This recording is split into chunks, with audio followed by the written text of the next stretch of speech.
Bien, entonces vamos a compartir la palabra y en Filemón 1:6 dice así, para que la participación de tu fe sea eficaz en el conocimiento de todo el bien que está en vosotros por Cristo Jesús, para que la participación, comunicación, manifestación, ejercicio de tu fe sea eficaz en el conocimiento, conociendo todo el bien, conociendo la benignidad, todo el bien que Dios el Padre ya hizo para con nosotros por causa de Cristo Jesús. Por causa de Cristo Jesús. Así es que es muy importante que entendamos que es la benignidad, la bondad, toda la bendición que Dios ya nos dio en Cristo que permite que cuando nosotros la conocemos, la entendemos y la creemos correctamente, la fe entonces puede apropiarse de esta bendición que está en el ámbito espiritual, en el reino espiritual, en nuestro espíritu nacido de nuevo, que es uno con el Espíritu de Cristo, para manifestarse en nuestros pensamientos, en nuestra voluntad, en nuestro comportamiento, en nuestro cuerpo, en nuestras circunstancias, en nuestro ambiente, para bendición nuestra, de nuestra familia y de muchos que estarán teniendo o están teniendo y estarán teniendo contacto con nosotros, que recibirán la bendición de caminar en Cristo Jesús, que recibirán la bendición de escuchar el Evangelio de Cristo a través de tu vida y de mi vida. Bien, así es que es muy importante que conozcamos, entendamos y creamos todo el bien, la benignidad y todo el bien que Dios ya causó, que ya nos concedió, que ya nos entregó por causa de Jesús en Cristo. No solo por causa de Jesús, pero podemos apropiarnos de todo ello cuando estamos en Cristo, por causa de Cristo, estando en Cristo. Y esta bendición, benignidad y bondad solo la entenderemos, la conoceremos a través de la palabra de nuestro Señor. Pero es muy importante que cuando nosotros escudriñemos la palabra, que la palabra debe ser nuestro pan diario, tenemos que escudriñarla en el nuevo pacto en Cristo Jesús. Es decir, en un Cristo que murió por nosotros, se entregó por nuestras vidas, pagó por todos nuestros pecados, murió, fue sepultado, resucitó, envió su Espíritu Santo, nos bautizó, nos hizo nacer de nuevo, envió su Espíritu para ser uno con nosotros y nunca nos dejará y nunca nos abandonará. Y ahora tenemos un pacto fundado sobre las mejores promesas. En ese nuevo pacto en Cristo, en su sangre, es que nosotros tenemos que discernir, dividir correctamente la palabra, entender, escudriñar, para poder conocer la benignidad de Dios. Muchos predican hoy en día el juicio de Dios, muchos predican hoy en día la venganza del Señor, y la Escritura, la Biblia habla acerca del juicio de Dios, de la venganza del Señor. Mía es la venganza, dice el Señor. Pero ahorita estamos en un tiempo en el que Dios amó de tal manera al mundo que envió a su Hijo unigénito para que todo aquel que en él cree no se pierda, mas tenga vida eterna. Así es que la ira de Dios vendrá en un futuro. Hubo juicio de Dios en el pasado, en el antiguo pacto, en el pacto de la ley, pero en el nuevo pacto en Cristo Jesús es la benignidad de Dios, es la justicia y la gracia de Dios que se manifiestan, que rigen el nuevo pacto en Cristo, la obra terminada, completa y perfecta, el nombre de Jesús, su obra redentora en la cruz. Bien, ahora acompáñenme por favor a leer Romanos 5:17. Romanos 5:17 dice así: pues si por la transgresión de uno solo, Adán, reinó la muerte, por causa de Adán, del pecado de Adán, reinó la muerte a todos los hombres. Por eso todos los nacidos de mujer somos destituidos de la gloria de Dios, o nacemos más bien destituidos de la gloria de Dios, pero todos aquellos que venimos a Cristo, que recibimos a Jesús como Señor y Salvador, que nacemos de nuevo por causa de creer en su obra terminada, completa y perfecta, de recibirlo como Salvador y hacerlo nuestro Señor, entonces ya no somos destituidos, pero fuimos o somos reconciliados y ahora ya no somos bastardos, pero ahora somos hijos. ¿Y para quién es? Para todo aquel que cree. No hay acepción de personas, pero solo aquel que cree y que recibe a Jesús, que nace de nuevo, podrá ser bendecido por la bendición con la cual Dios ya nos bendijo en Cristo. Dice así entonces, para que por la transgresión de uno solo reinó la muerte, mucho más, reinarán en vida por Cristo Jesús. ¿Quiénes? Los nacidos de nuevo, los que creen en Jesús, los que perseveran en su palabra. ¿Cuánto más reinarán en vida por Cristo, por Jesucristo, los que reciben la abundancia de gracia, los que reciben la abundancia de gracia y la abundancia del don de su justicia? La abundancia de gracia y la abundancia del don de la justicia. Así es que no solo tenemos que empezar en nuestra vida como creyentes, entendiendo, conociendo y recibiendo la obra terminada, completa y perfecta de Jesús, que nos habla de la abundancia de su gracia y de la abundancia del regalo de la justicia que es a través de Jesús, sino que nuestras vidas dependen del conocimiento, del recibimiento, de la renovación de nuestras mentes por causa de la abundancia de su gracia y del regalo gratuito de la justicia de Jesús. Una cosa son las experiencias, una cosa es la manifestación de la fe cuando nos apropiamos de la bendición, de la abundancia de gracia, y otra cosa es perseverar, permanecer, sumergirnos continuamente, constantemente en la abundancia de su gracia y en la abundancia de la justicia de Jesús. Y esto no viene si no es a través del conocimiento de la benignidad de Dios por su palabra, en su palabra, guiados por el Espíritu de Dios. Así es que esto causará que la manifestación de todas estas cosas esté delante de nosotros. Recuerde, la fe atrae, toma del ámbito espiritual para manifestarlo, para hacerlo sustancia en el ámbito natural, material. La fe se apropia de la bendición. Así es que esta bendición tiene que ver o se manifiesta o será eficaz en la medida en la que nosotros abundemos en esa gracia, abundemos en el regalo de esa justicia que es de Jesús. Por eso necesitamos sumergirnos en la palabra de una manera continua, en la benignidad de Dios. No debemos ser aquellos, primero tenemos que vencer y conquistar el hecho de ser diligentes en escudriñar las escrituras de manera continua, día con día. Necesitamos no solo conocer y entender para creer correctamente, pero perseverar en la palabra. Pero lo segundo en lo que nosotros tenemos que ser diligentes es en escudriñar, en entender, en discernir en la palabra del Señor desde el Génesis hasta el Apocalipsis, la benignidad de Dios. Dice la Escritura en Romanos que solo la benignidad de Dios es la que nos guía al arrepentimiento. El arrepentimiento tiene que ver con cambio de manera de pensar. Y el cambio de manera de pensar, cuando viene por la palabra, a esto la Biblia le llama renovación por la palabra de Dios. Renovación de nuestro entendimiento causa, por el poder de la palabra que es espíritu, por el Espíritu de Dios que mora en nosotros, causa que nuestras vidas sean transformadas de gloria en la misma imagen de Jesús.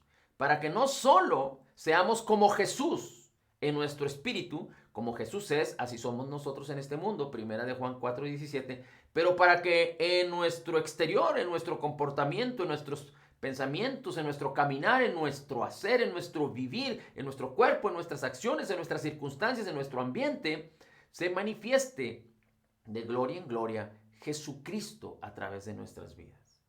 Que las personas vean a Jesús, no para gloria nuestra, sino para gloria de Jesús. Cuando nosotros somos renovados en nuestra mente, vamos a poner nuestros ojos en Jesús, y si nos hemos de gloriar solo en Jesucristo y nada más que en Jesucristo. Amén.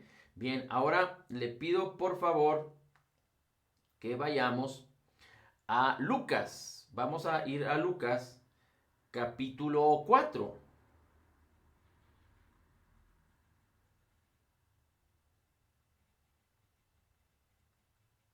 Lucas capítulo 4.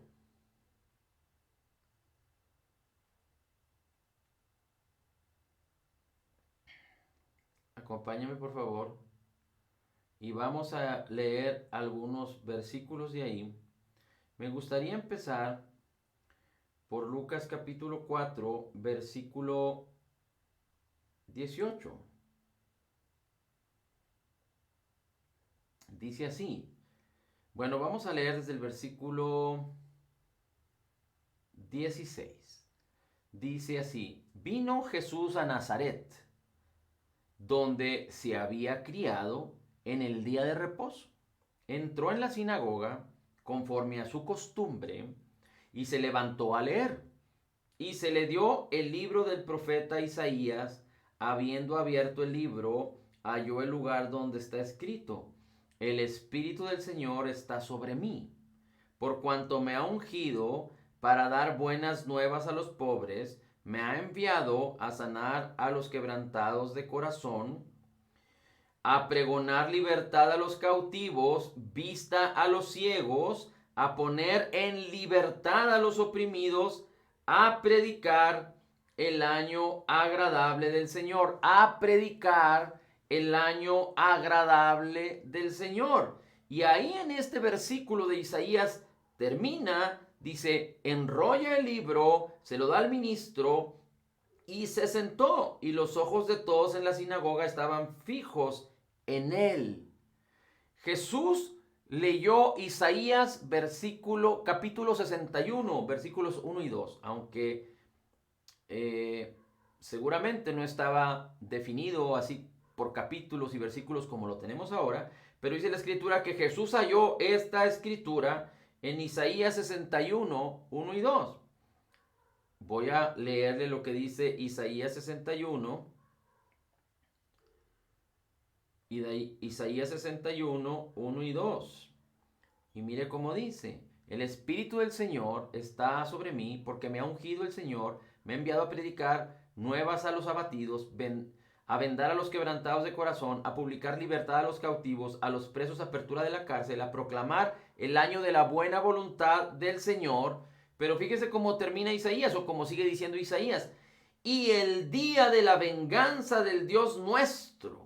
Y el día de la venganza del Dios nuestro, y a consolar a todos los enlutados.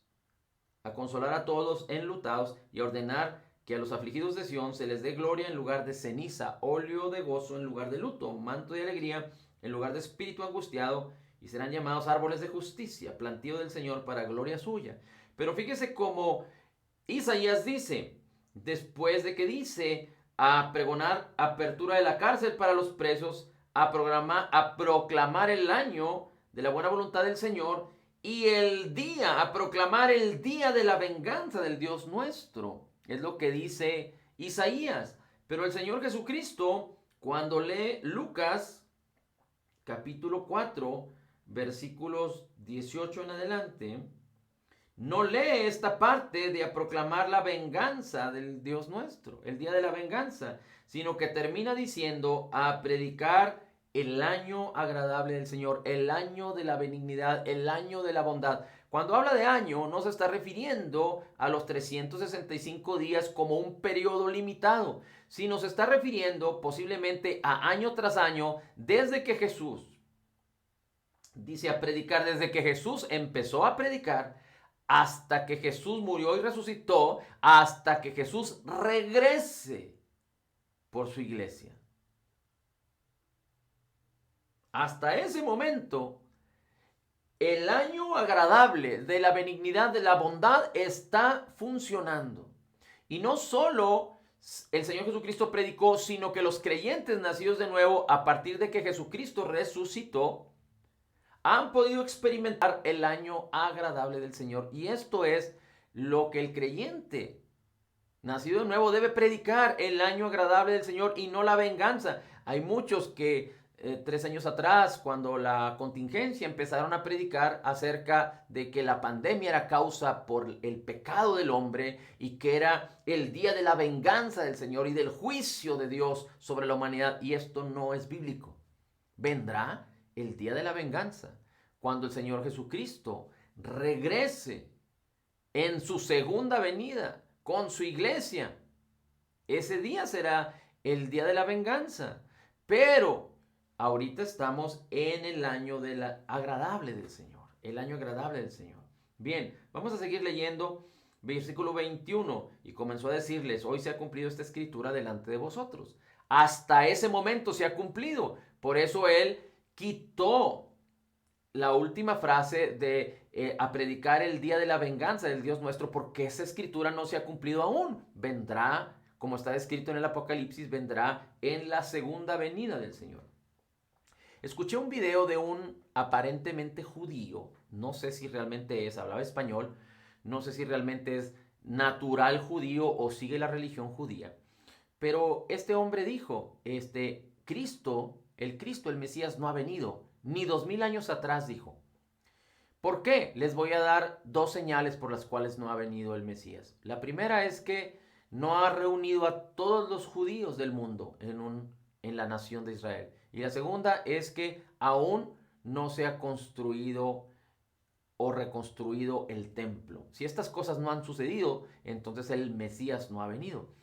Y desafortunadamente ellos están engañados. Desafortunadamente, cuando el Señor Jesucristo vino, dice la Escritura que vino el día de su visitación y los hijos de Dios, pero está hablando no de los hijos espirituales que somos ahora tú y yo, sino de aquel pueblo que salió de la descendencia de Abraham, Isaac y Jacob.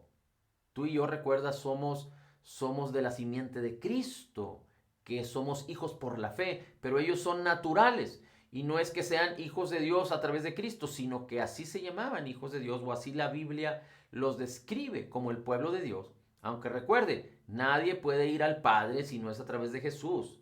Nadie puede ir al Padre si no es a través de Jesús. Así es que todos los judíos no pueden ir al Padre, aunque ellos lo confiesen, lo digan, si no es a través de Jesucristo. Así es que este hombre decía, como no se han cumplido estas dos condiciones de que el pueblo de Israel sea congregado, todo el pueblo de Israel del mundo, todo el pueblo del pueblo de Israel del mundo, no se han podido congregar en un solo país, en una sola nación, y aún no se ha reconstruido el templo, entonces el Mesías no ha venido. Pero qué desafortunado es esto, porque, este pensamiento, porque el anticristo, y no es parte de la predicación de hoy, pero lo comparto para que usted lo recuerde y lo sepa. El anticristo causará que los judíos sean reunidos en Israel. Y causará que no solo sea reconstruido el templo en Jerusalén, en el lugar que ellos lo esperan, pero que se restituyan los mismos sacrificios y las mismas servicios que se hacían en la época de Moisés, como Dios se le ordenó a Moisés, que esto era simplemente una sombra de lo que había en el santuario o en el tabernáculo espiritual. Y recuerde que todas estas cosas Dios se las enseñó con un propósito.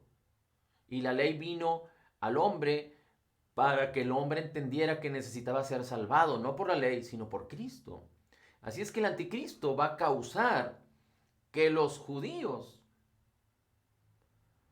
se reúnan, se construya el templo, se rehagan los servicios, pero él mismo, aunque los judíos van a confiar en él, por eso se llama el anticristo, él se va a proclamar como Dios, él se va a proclamar como el Mesías, él se va a proclamar como el Cristo, y muchos serán engañados, y por eso dice la Escritura que él causará, el anticristo, la abominación en el templo del Señor, haciéndose como Dios.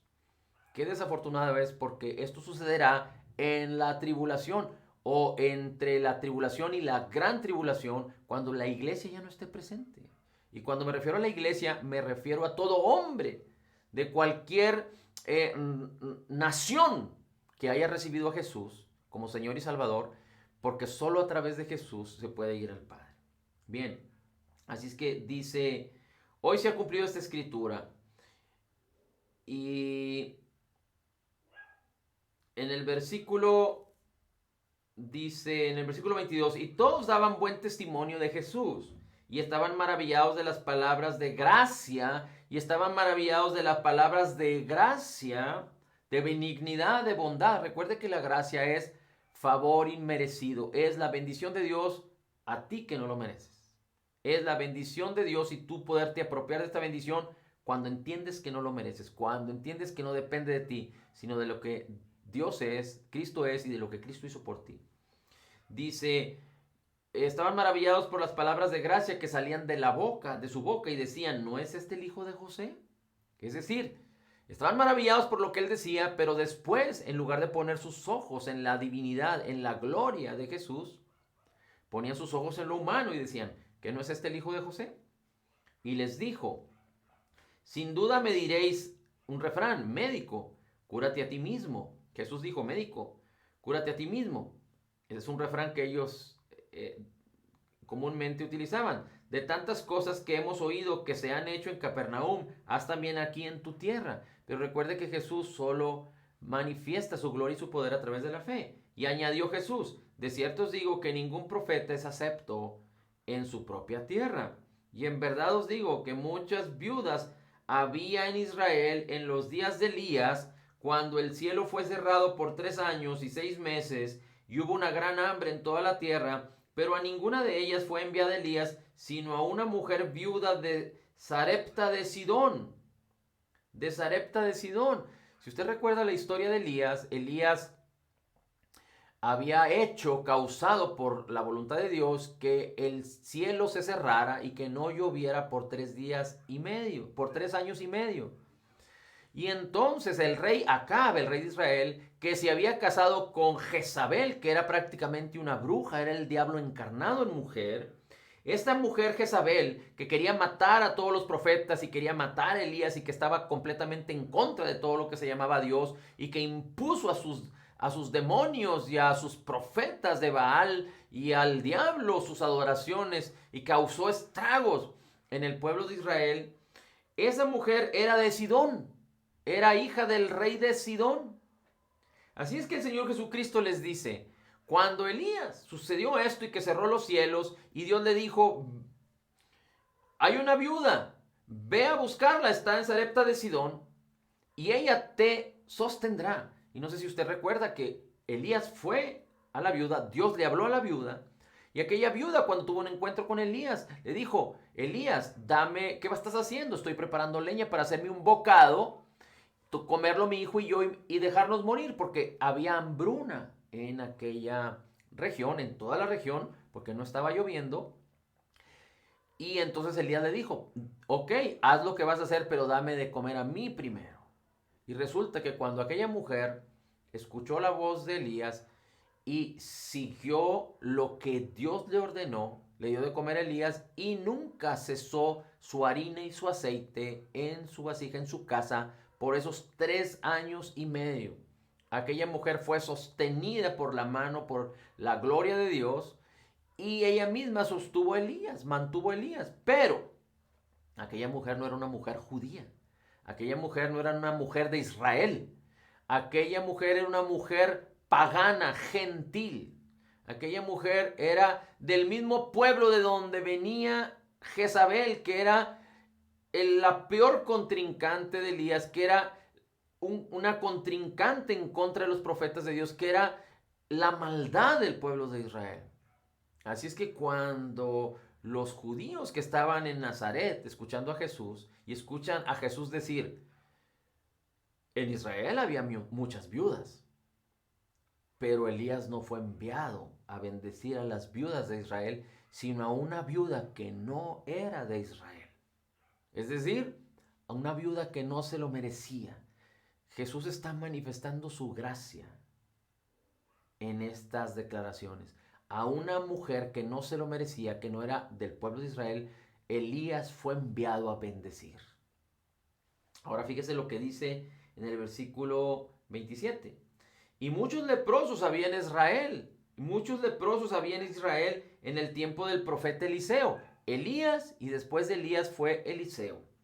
Dice, pero ninguno de ellos fue limpiado, sino Naamán el sirio. Recuerde, la historia de Naamán. Naamán era un capitán, un general del ejército de Siria. Los sirios fue un país, un grupo de una población que siempre estuvo en contra de Israel y siempre atacaron a Israel y hasta hoy en día han estado en contra y desean lo peor para el pueblo judío, para el pueblo de Israel. Pero en tiempos del profeta Elías, Naamán se acercó y fue a la casa de Eliseo.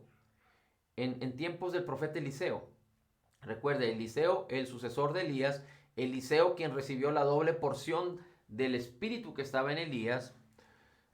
Dice la escritura o describe la escritura que Elías manifestó prácticamente descritos 8 milagros, seguramente hubo más, pero no están revelados en la palabra, y Eliseo manifestó 18, perdón, Elías 8, Eliseo 16, el doble. Eliseo tenía el doble, la doble porción del espíritu que tenía Elías. Así es que cuando Naamán vino a él, ni siquiera recibió a Naamán, sino le mandó a decir con su siervo. Es decir, no vio cara a cara a Naamán, aunque Naamán fue aconsejado visitar al profeta. Y Naamán no fue recibido, era un general, era alguien de alcurnia, de posición y tenía lepra. Pero cuando Naamán se acercó a buscar a Eliseo, Eliseo no lo recibió, sino le mandó decir, ve a zambullirte, a sumergirte 7 veces en el Jordán. Y aquel hombre, como no fue recibido, porque él sabía que merecía por su envergadura, por su estatura, por su autoridad militar, ser recibido, ser honrado, no fue recibido, fue deshonrado, digámoslo así, por el profeta Eliseo. Y aquel hombre dijo, ¿pero cómo? Ni siquiera me recibe, pero ¿cómo iré a zambullirme en el Jordán habiendo en mi país grandes ríos? Mejor me voy, cosa humillante me piden que haga cuando puedo hacer algo más. Pero eso no es gracia, sino eso es orgullo y soberbia. Y cuando se regresa no queriendo hacer lo que el profeta le dijo, le aconsejaron que lo hiciera. Y le dijeron, pues esto está tan sencillo hacerlo, hazlo. Y entonces se quitó todas sus vestimentas de militar, todo su orgullo, todo lo que representaba a él. Se despojó de todo eso y se metió al Jordán y se zambulló 7 veces y su piel fue restaurada de tal manera que quedó como la piel de un bebé. Es decir, este hombre no se merecía, era un sirio. Pero no solo esto, sino que vemos una manifestación de cómo este hombre tuvo que desechar su orgullo, su soberbia, e humillarse. Por eso dice la escritura que Dios resiste a los soberbios y da gracia a los humildes. Así es que Eliseo, siendo del pueblo de Israel, sana a alguien que no merecía. Y aquel recibe la bendición de la gracia de nuestro Señor por causa de humillarse en el río Jordán.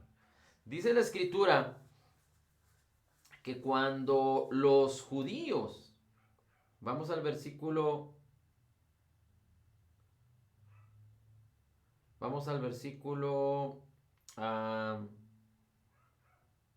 28, dice, al oír estas cosas, todos en la sinagoga, fíjese, se llenaron de ira.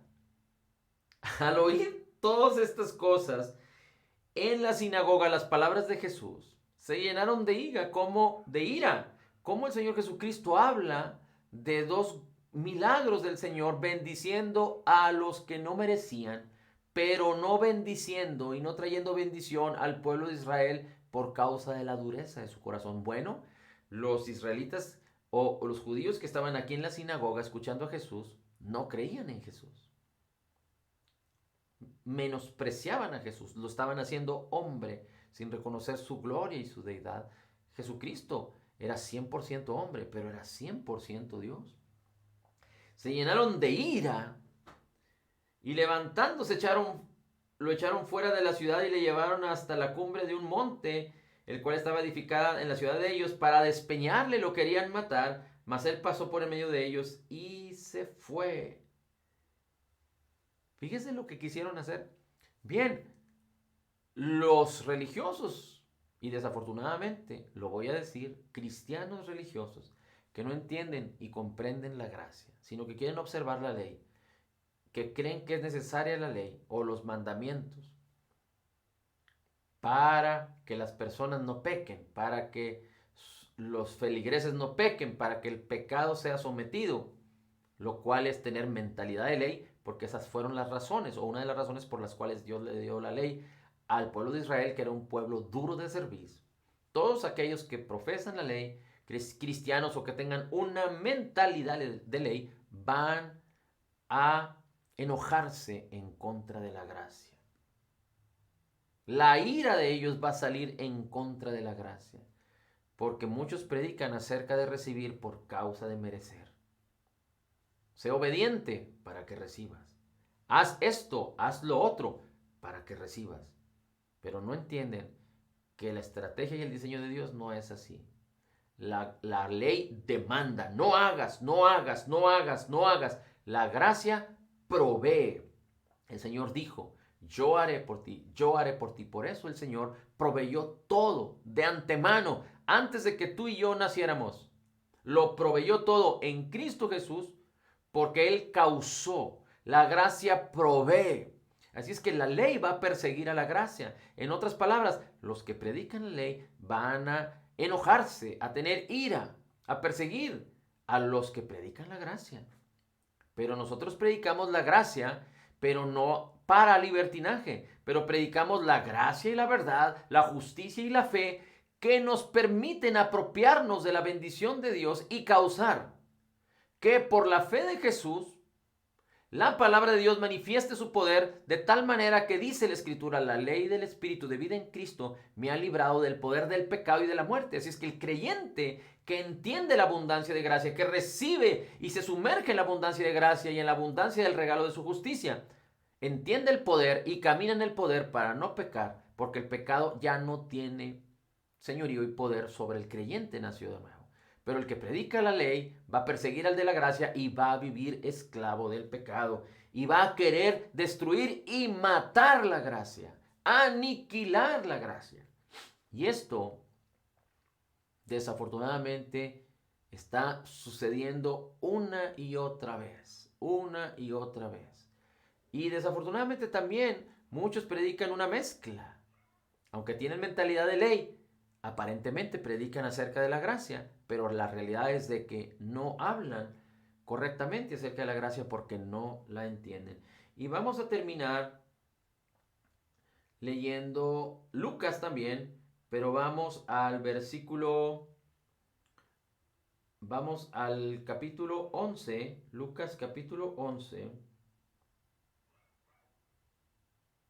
y vamos a buscar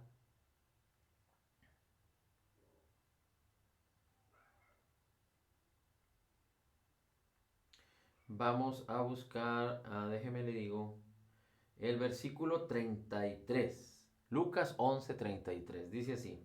Nadie pone en oculto la luz encendida, ni debajo del almud, sino en el candelero, para que los que entran vean la luz. La lámpara del cuerpo es el ojo. Cuando tu ojo es bueno, también todo tu cuerpo está lleno de luz. Pero cuando tu ojo es maligno, también tu cuerpo está en tinieblas. Mira pues, no suceda que la luz que hay en ti sea en tinieblas. Así que si todo tu cuerpo está lleno de luz, no teniendo parte alguna de tinieblas, serás todo luminoso, como cuando una lámpara te alumbra con su resplandor. Así es que aquí, aunque el Señor Jesucristo está hablando del ojo bueno, también habla del ojo malo. Y aunque podríamos hacer una relación con un corazón bueno o con un corazón malo de incredulidad, el ojo tiene que ver porque el ojo es como la ventana. El ojo tiene que ver porque es como con lo que se juzga, con lo que se manifiesta para conducirnos, para actuar. Así es que dice la Escritura, nadie pone en oculto la luz. Así es que la lámpara del cuerpo es el ojo. La lámpara del cuerpo, de nuestro cuerpo físico, pero también de nuestras acciones y del resultado de lo que somos es el ojo. Así es que si nuestro ojo es bueno, tendremos luz en todo nuestro cuerpo, vida en nuestro cuerpo, salud y bienestar en nuestro cuerpo, prosperidad en nuestro cuerpo, en nuestras acciones, en nuestra vida. Y un ojo bueno tiene que ver con la luz del Espíritu que mora en nosotros, con la luz de la palabra que mora en nosotros. ¿Cómo podemos permanecer en un ojo bueno? Tenemos un ojo bueno en nuestro corazón. Pero nuestros ojos físicos o nuestros ojos del alma o los ojos con los que vemos, discernimos hacia donde nos guiamos, hacia donde vamos, tienen que ser renovados por la palabra. Para que nuestro ojo, que antes era maligno, que antes nuestro ojo físico, que nuestro ojo del alma, de nuestra voluntad, de nuestros deseos y sueños, estaba programado para ver lo malo, para juzgar lo malo, para estar en tinieblas. Ahora nuestro ojo espiritual, nuestros ojos espirituales, que han sido restaurados, recreados en la justicia y santidad de la verdad, por la palabra, nuestros ojos físicos, nuestros ojos del alma van a ser o pueden ser restaurados, renovados para ser transformados. Por eso nuestros ojos deben de estar puestos en Jesús. Nuestro espíritu está en una relación perfecta con Cristo, pero cuando ponemos nuestros ojos en la palabra, nuestros ojos de nuestra mente en la palabra y permitimos ser renovados, entonces toda programación maligna se va de nosotros y entonces vamos a poder discernir, puestos los ojos en Jesús, en la luz, y nuestro cuerpo va a iluminarse, va a tener salud y bienestar, va a tener y caminar en prosperidad. Pero si no hacemos esto, entonces estaremos causando que el ojo maligno que teníamos antes de ser creyentes, cuando éramos enseñados por la naturaleza pecaminosa, empiece a gobernar nuestra vida.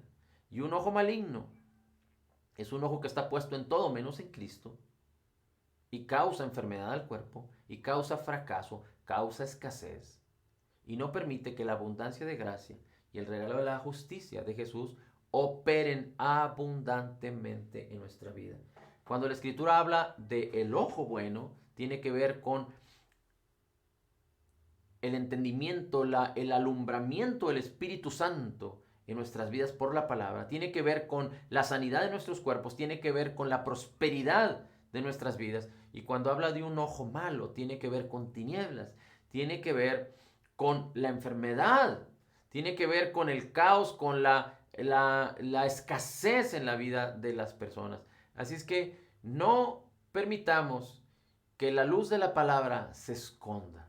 No permitamos que la luz del Espíritu de Dios que mora en nosotros se esconda, sino que se manifieste cuando nosotros ponemos nuestros ojos en Jesús, en su palabra, en la abundancia de su gracia y en el regalo gratuito de su justicia de una manera continua, sumergidos en ello en el nombre de Jesús. Padre, la gloria, el honor y la alabanza es para ti. Bendito sea tu nombre. En Cristo Jesús declaramos que somos total y completamente perdonados y sanados, perfectamente justificados, altamente favorecidos, profundamente amados, grandemente bendecidos. Somos más que vencedores en Cristo Jesús. Como Jesús es, así somos nosotros en este mundo. Somos la justicia de Dios. Recibiendo de la abundancia de tu gracia y del regalo gratuito de tu justicia, podemos declarar: todo lo puedo en Cristo que me fortalece. Amén, amén.